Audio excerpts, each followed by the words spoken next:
வணக்கம் ஃப்ரெண்ட்ஸ். லட்சுமி அம்மா அவர்கள் எழுதிய கணவன் அமைவதெல்லாம் அத்தியாயம் 12. தெருவில் குழல் விளக்குகள் பளிச்சென்று எரிந்து கொண்டிருந்தன. ஆனால் தேவி நிலையத்தில் ஒரே இருட்டடைப்பு.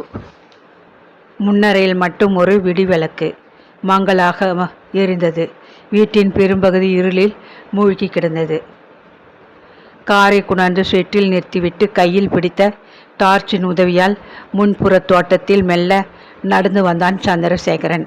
தோட்டத்தில் அவிழ்த்து விடப்பட்டிருந்த நாய் குரைக்கும் ஓசை கேட்டதும் பின்கெட்டு ஊஞ்சலில் படுத்து கிடந்த தங்கம்மாள் எழுந்தாள். செல்வத்தின் செழுமையில் குழு குழுவென மெருகிட்டு வளர்த்த அவள் உடல் இந்த சில ஆண்டில் பாதியாக வற்றி போய்விட்டது. சுரு கருகருவென்றிருந்த கூந்தலின் பெரும் பகுதி தும்பை பூவாக வெளுத்து போயிருந்தது. நடை தளர்ந்து உற்சாகம் குறைந்து அவள் முதுமையை வேகமாக எட்டி பிடித்து கொண்டிருந்தாள்.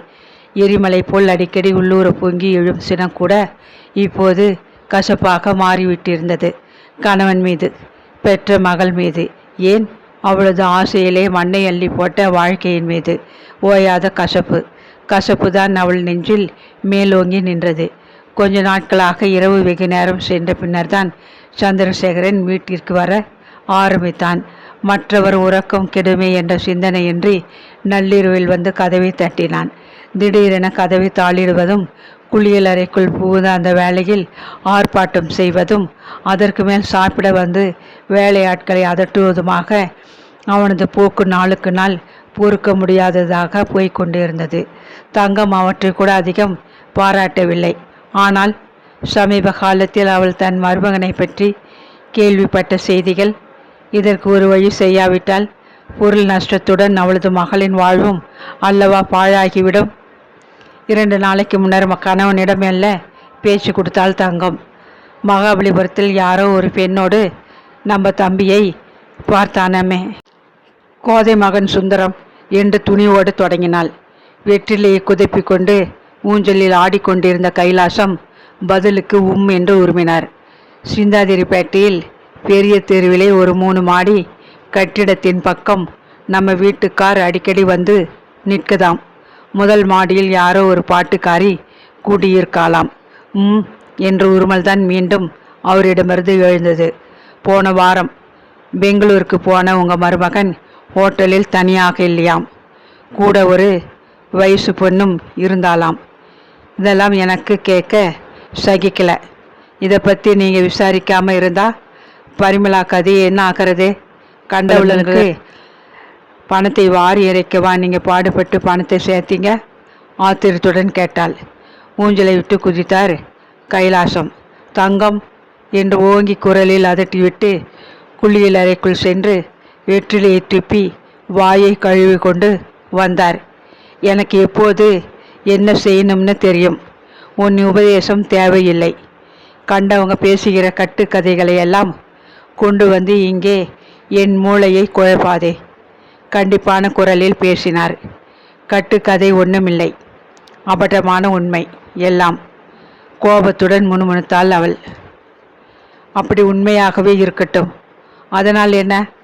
ஆண் பிள்ளை சிலர் அப்படியும் இப்படியுமாகத்தான் இருப்பாங்க. இளவயசு, அதன் கோளாறு. இதெல்லாம் நாம் சொல்லி திருத்துகிற காரியமா? பின் ஊராரா சொல்லி ஒழுங்கு பண்ணுவாங்க? நான் மாமன், அவன் என் மருமகன். பெண்ணை கொடுத்தேனே ஒழிய அவனது உரிமை, உணர்வுகள், ஒழுக்கம் இத்தனையையும் விலைக்கு வாங்கி விடவில்லை. இதை பற்றி அவனிடம் பேசக்கூட நான் விரும்பவில்லை. நீயும் இதை பற்றி யாரிடமும் கேட்டு தெரிந்து கொள்ள தேவையில்லை. புரிஞ்சுதா? முடிவாக தீர்மானமாக சொல்லிவிட்டார். தங்கம்மாள் வழக்கம் போல் வாயை மூடிக்கொண்டாள். ஆனால் ஆத்திரம் மட்டும் அடங்கவே இல்லை. மாறி காலத்துக்குன்னு பாடுபட்டு சேர்த்து வைக்கும் எறும்பு போல் அவர் தமது நலனை கூட தியாகம் செய்து சேர்த்து வைத்த அந்த சொத்தை இந்த சந்திரசேகரன் அள்ளி இறைப்பதா? இது என்ன கேள்வி முறையில்லையா? குமரி குமைந்து கொண்டிருந்தாள். மகனிடம் பேசுவோம், மகளிடம் பேசுவோம் என்றால் அங்கேயும் எதிர்ப்புதான். என் புருஷனை அடக்கி ஆள எனக்கு தெரியும். நீங்கள் சும்மா வாயை அடக்கிக்கிட்டே இருங்கள். பெண் புலியாக மகள் சீறி விழுந்தாள். தாய் என்ற மதிப்பும் பாசமும் அவளிடம் மறைந்து எத்தனையோ காலமாகிவிட்டது. போதாதிற்கு சமீபத்தில் அவளுக்கு பொதுநல வாழ்க்கையில் ஈடுபாடு அதிகமாக இருந்தது. இங்கே பொதுக்கூட்டம், அங்கே திறப்பு விழா என்று அவள் வீட்டிலே நிலை கொள்ளாது வெளியில் சுற்றி கொண்டிருந்தாள். கொஞ்சம் நஞ்சமிருந்த பொழுதுக்கு அவளை தேடி புது புது தோழிகளின் படையெடுப்பு. பெரும் தலைவேதனையாக போய்விட்டது.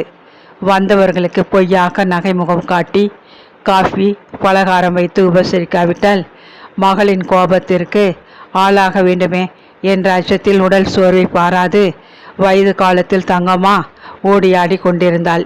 எல்லோருமா சேர்ந்து குழி தோண்டுகிறாங்க எனக்கு என்று புலம்பிய அவள் மனதில் யாவர் மீதும் அலுப்பு வெறுப்பு.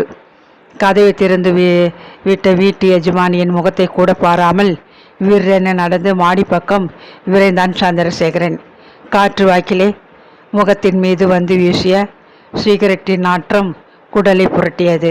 சோப்பு, பவுடர், செண்டு, சிகரெட்டு, பாட்டு, இதுதான் மிச்சம். முணுமுணுத்து விட்டு கதவை தாளிட்டாள் அவள். மெல்ல மாடிக்கு சென்று வராந்தாவின் கோடியில் இருந்த சிறிய அறைக்குள் புகுந்தாள். இப்பொழுதெல்லாம் அதுதான் அவளது படுக்கை அறை. சத்தமிடாது மெல்ல படுக்கை மீது வந்து உட்கார்ந்தாள். பரிமளாவின் படுக்கை அறையிலிருந்து எழுந்த பேச்சுக்குரல் காதுகளில் கணீர் என்று விழுந்தது. இரவின் அமைதியை கிழித்து கொண்டு ஓங்கிய குரலில் சந்திரசேகரன் கத்தி பேசினான். போதும், வாயை முடுங்கள். பரிமளா பதிலுக்கு கத்தினாள். மரியாதை தவறி பேசினால் பல் உடைந்து விடும். இது மருமகனின் மிரட்டல். தொடர்ந்து ஏதோ தடால் என்று விழுந்த ஓசை. பிறகு விமல் ஒளி. இதெல்லாம் கேட்க தங்கம்மாளுக்கு பொறுக்கவே முடியவில்லை. இரவு கருமம். வயசு காலத்தில் சண்முகா, கந்தப்பா, முருகான்னு ஆண்டவளின் பெயராவது காதில் வந்து விழக்கூடாதா? நான் செஞ்ச பாவம். தனக்குள்ளே பேசிக்கொண்ட தங்கம் மேலே கேட்க பிடிக்காது காதுகள் மீது கனமான கம்பிளி போர்வை இழுத்து மூடிக்கொண்டாள். பரிமளா கட்டில் மீது படுத்து கிடந்தாள். கோபத்தில் அவள் விட்டிருந்த புத்தகம் சந்திரசேகரின் காலடியில் கிடந்தது. சினமே உருவாக சன்னல் அருகே நின்று வெளியே பார்த்து கொண்டிருந்தான் அவன். உங்களை தான் கேட்கிறேன், ஏன் இந்த அடம்? விம்மிய பரிமளா ஆவேசம் வந்தவள் போல் படுக்கை மீது ஒரு குழுக்களுடன் விழுந்து உட்கார்ந்தாள்.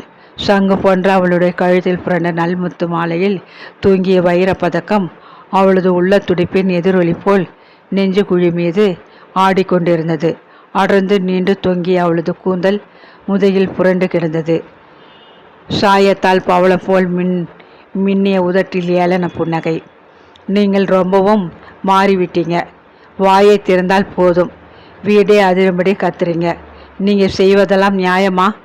தனிந்து குரலில் கேட்டுவிட்டு மையுண்ட விழிகளால் மருள அவனை பார்த்தாள். இவைகளுக்கெல்லாம் மயங்கி அவன் நிலை தடுமாறி கைபொம்மையாக இருந்த காலம் மலையேறிவிட்டிருந்தது. திரும்பி பாராது அசட்டையாக அவன் பேசினான். மாற்றத்திற்கு நீதான் காரணம். கணவனிடம் நடந்து கொள்ளும் முறை அப்படி இருக்கிறது. ஏனோ அது சமயம் கணவனின் காலடி அசை கேட்டதும் பதறிக்கொண்டு வாசலுக்கு ஓடி வரவேற்ற மாதவி அவன் நினைவில் வந்து நின்றாள். அத்துடன் ஒரு ஏக்கம் பெருமூச்சு. யாரை நினைத்து கொண்டு இந்த ஏக்கம் கூத்தலாக பரிமளா கேட்டாள். அது என் சொந்த விஷயம். எல்லாவற்றையும் உன்னிடம் பகிர்ந்து கொள்ள வேண்டிய அவசியமில்லை. அதற்கு நீ அருகதையுமில்லை. அருகதையுடையவள் வேறு எவ்வளோ ஒருத்தியோ? பரிமளாவின் புருவங்கள் அகம்பாவத்தால் நெறிந்தன. ஒருத்தி என்ன, பலர் இருக்கிறாங்க. இப்போ என்ன செய்ய போற? பேச மாட்டீங்களா?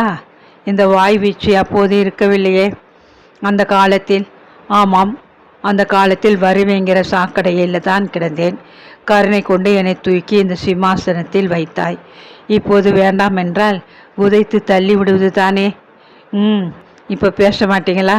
உங்களை சொல்லி குற்றமில்லை. பெரிய புள்ளி என்று ஊரில் உலவி வரும் உனக்கு கணவனை உதறிவிட்டவள் என்ற பட்ட பெயர் பயங்கரமாக தோன்றுகிறதாக்கும். கண்டவங்க காரி துப்புவாங்களே என்கிற அச்சம் உங்களுக்கு மட்டும்? ஆமாம், பணம் பதவி இரண்டும் போய்விடுமே என்கிற பயம். அப்படித்தான் வைத்து கொள்ளேன். இந்த பயம் ஒன்றை தவிர நம்மை பரஸ்பரம் பிணைப்பது வேறு என்ன? பாசமுமா பாழாய் போகிறது. உங்களோடு என்னால் பேச முடியாது. உன் புலமலை என்னாலும் கூர்க்க முடியாது. என் மன அமைதியை குலைக்கிறாய். சீற்றத்துடன் அறையை விட்டு வெளியே வந்தான் சந்திரன். திறந்த வெளி மாடியில் முன்னும் பின்னும் நிலை கொள்ளாது உலவத் தொடங்கினான். உண்மையில் அவன் உள்ளம் சில தினங்களாக அமைதி இழந்து தவித்து கொண்டுதான் இருந்தது. கைப்பிடி சோர் மீது சாய்ந்து கொண்டு வெளியே கவிழ்ந்து கொண்டிருந்த இருளை ஊடுருவி பார்த்தவனும் சிந்தனையில் மூழ்கி போனான். குழுகுழுவென்று வீசிய காற்றில் அருகில் படர்ந்து நின்ற நித்திய மல்லிகை மலரின் மனம் மிதந்து வந்தது. உடனே அவனது நினைவில் மஞ்சள் நிற சேலையும் பச்சை வண்ண ரவிக்கியும் அணிந்து இளமை குலையாத அழகுடன் மாதவி வந்து நின்றாள். அவளது கருங்குதலில் மனம் வீசிய மலர்ச்சரமும் குழு குழுவென்ற கரங்களில் குலுங்கிய கண்ணாடி வளையல்களும் சிந்தனையில் எழுந்து அவனை என்னவோ செய்தன. எத்தனை முயன்றும் அடிநாளில் அவளிடம் கொண்ட அந்த பெரும் பற்றுதல், இரக்கத்துடன் கலந்துவிட்ட கவர்ச்சி உணர்வை அவனால் உதறி தள்ள முடியாத ஒரு மயக்க நிலையில் தவித்தான். மாதவியை மணந்து கொண்டிருந்தால் மறக்க இயலாத அந்த ஏக்கம் அவனது இதயத்திற்குள் வஞ்சகமாக கோர நடனமிட்டது. பரிமளா அன்றாடம் அவன் மீது தொடுத்த குற்றச்சாட்டுகள் அனைத்தும் உண்மைதான். அவளது அழகிற்கு சுக்கி அவளை மணந்து கொண்டு வாழ்க்கையை நடத்திய சில மாதத்திலேயே அவனுக்கு வாழ்க்கை புளித்து விட்டது. அவளுக்கு அழகு இருந்தது, ஆனால் அதில் சுவை இல்லை. படித்தவள்தான், ஆனால் பண்பற்றவள். இவ்வாறு நாளைக்கு ஒன்றாக அவளிடம் குறைகளை கண்டு மனம் வெதுமி நின்றான். இந்த ஏமாற்றத்தை இட்டு நிரப்ப அவன் கையாண்ட வழிகள் எவ்வளவோ. நாடிய பெண்கள் பலர், அழகான பெண்கள் பலரின் உறவு அவனுக்கு கிட்டியது. ஆனால் மனதில் அவன் தேடிய நிறைவுதான் கிடைக்கவில்லை. சமீப காலமாக அவனிடம் சொந்தம் பாராட்டி கொண்டிருந்தவள் மோகினி. ஒரு தேயிலை விளம்பரத்திற்கு புள்ளி விவரம் சேர்க்க தெரு தெருவாக அலைந்து கொண்டிருந்த அவளை சந்தித்தான் சந்திரன். அவள் அவனை கண்டு மயங்கி போனாள். நெருக்கமாக பழகத் தொடங்கினர். ஆரம்பத்தில் மாமனாரை பற்றி கொஞ்சம் பயம் அவனுக்கு இருந்தது. காலம் செல்ல செல்ல அந்த அச்சம் துச்சமாக மாறும் அளவுக்கு அனுபவங்கள் துணிவை கொடுத்துவிட்டன. கடற்கரை, கண்காட்சி, கடை தெரு என்று இருவரும் போகாத இடம் பாக்கியில்லை. அன்று மாலை பொழுது முழுவதும் மோகினி அவனது நிழல் போல் பின்தொடர்ந்து கொண்டிருந்தாள். ஆனால் அவளது அருகாமை கூட முன்னை போல் அவனுக்கு இணைக்கவில்லை. என்னென்னவோ எண்ணிவிட்டு அலுப்புடன் திரும்பி வந்து படுக்கை மீது அவன் சாய்ந்து கொண்டான். பரிமளா விளக்கை அணைத்து படுத்து விட்டாள். அறையில் இருள் கவிந்து கொண்டிருந்த போதிலும் அவள் தூங்காது புரண்டு கொண்டிருக்கிறாள் என அவனால் உணர முடிந்தது. எனினும் அவள் மேல் அவனுக்கு இரக்கம் ஏற்படவே இல்லை. மிக அருகில் இருந்த போதிலும் இருவர் உள்ளத்திடையே ஒரு பெரும் சுவர் எழுந்து கொண்டே இருந்தது.